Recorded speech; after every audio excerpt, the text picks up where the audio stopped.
Hello, my name is Kimball. Today I'm going to be explaining my mini case for number one, and that is on turf toe.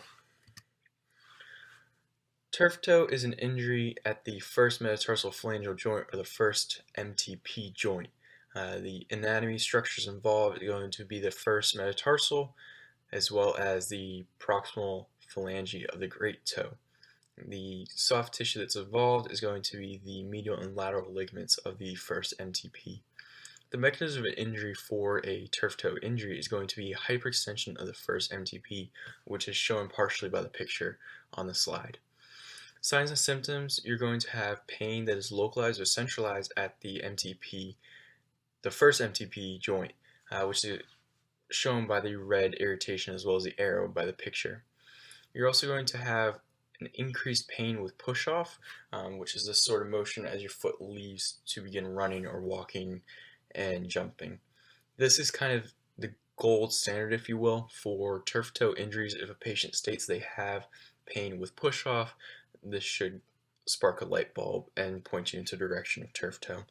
You're also going to experience inflammatory response such as ecchymosis and edema for the acute injury, as well as tissue temperature change. The risk factors that are involved with this is playing on stiff surfaces such as turf, which is where turf toe gets its name because they first started to see this injury with the installation of turf fields, as well as flexible footwear that does not provide the adequate support needed to prevent the extreme hyperflexion.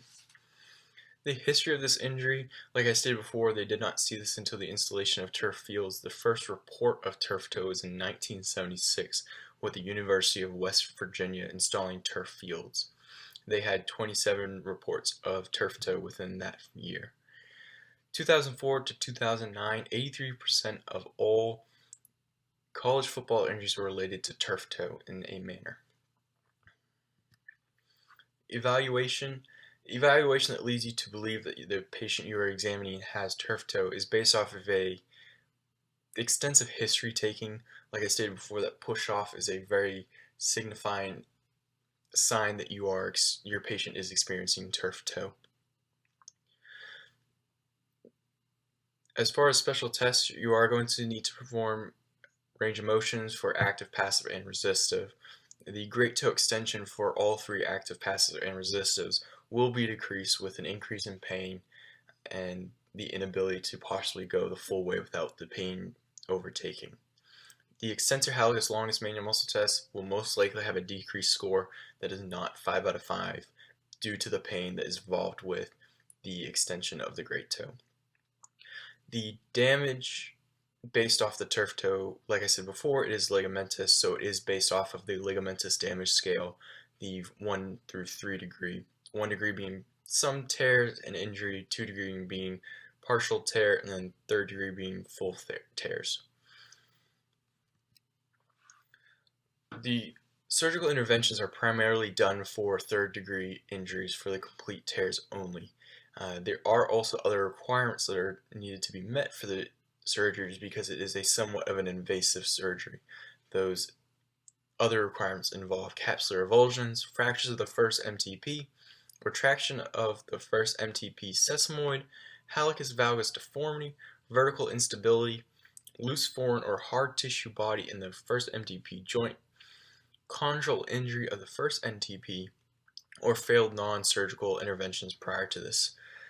Meaning there are other non-surgical interventions that can be performed. Unfortunately, sometimes they don't work for this level of injury, and surgery is at the end the only option.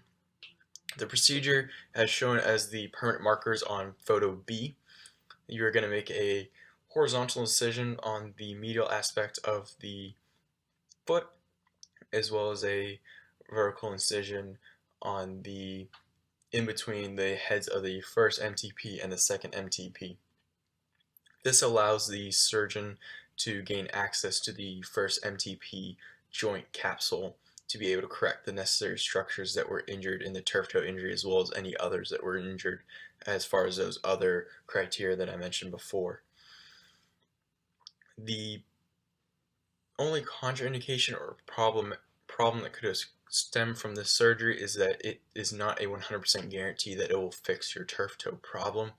The post-operation is typically on a 16-week scale. The first 4 weeks, you're really not supposed to weight bear, and you try to immobilize the great toes to the best of your ability. After about 4 weeks, you can slowly start adding weight and increasing your range of motion of the first MTP or the great toe. Uh, Based on every week, increasing until you get up to 16 weeks, you should be at full range of motion as well as full weight bearing. Typical return is 16 weeks, but it has been noted that it can take up to 12 months for a full recovery. And that concludes my mini case study series on turf toe.